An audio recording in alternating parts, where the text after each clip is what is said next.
नहीं चलेगा। संत कहते हैं शत्रु को पकड़ करके उखाड़ करके फेंकने की जरूरत है।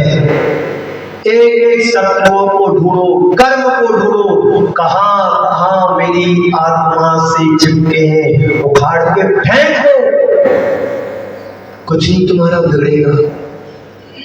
जो बिगड़ने वाला होगा उससे बच जाओगे। करने से ही जीत हो पाएगी। संवर सुरक्षात्मक कदम है तो उससे आगे निजरा की बात आती है। और वो कहती है उस कर्म की जड़ को उखाड़ करके तुम फेंक दो। जन्म जन्मांतरों से आत्मा के प्रदेशों पर कर्म रूपी सत्ता जमाए बैठी हुई है, उसे विनष्ट करो। जितने भी तुम लोग यहाँ बैठे तुम दुखी हो रहे हो या तुम जिनसे दुखी हो, जिनसे तुम्हारी आत्मा की क्षति हो रही है, उसे तुम विनष्ट करने का प्रयत्न करो। पता है आपको, उससे बचने का प्रयत्न करना शुरू किया है। यही तुम्हारे कर्म की निद्रा का साथ ही साथ निमित्त है और पुण्य को प्राप्त करने वाला एक कारण भी है। तुम तप उपवास कर लेना, उससे भी निद्रा होती है। पर तुम्हारे जीवन में जो समस्याएं आती है ना, उस समस्या को तुमने यदि तपस्या का आधार बना लिया तो तुम्हारी कर्म की निद्रा होना शुरू हो। कर्म की निद्रा का हम कैसे निद्रा करें?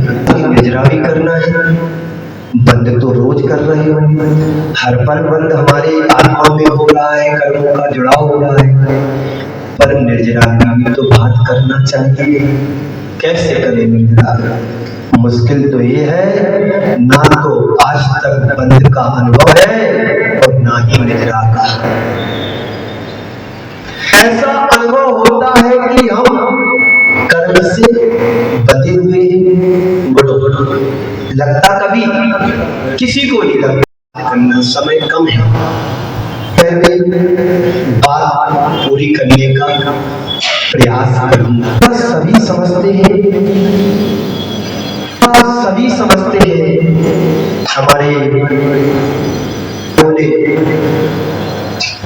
खाए संवर सहित करो तब प्राणी, मिले मुक्ति रानी को तो सब पाना चाहते हैं। यहाँ जिसने बैठे सब रानी गाने गए। संवर सहित करो तब प्राणी, मिले मुक्ति रानी। आपने कल संवर को समझा था, उसके पहले आश्रम को समझा था। आश्रम में जिन आत्मा को मलिन बना रहे थे, उन सब कारणों को संवर के द्वारा हमने रोक दिया था। संत कहते हैं रोकने मात्र से तुम्हारा कल्याण होने वाला नहीं है।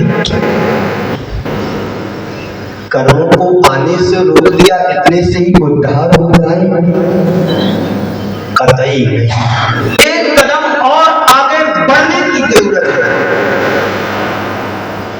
संवर मात्र कर लिया बहुत अच्छी बात है, लेकिन संत कहते हैं जो कर्म चिपक रहे थे, आप उनको अलग करने का प्रयत्न करो।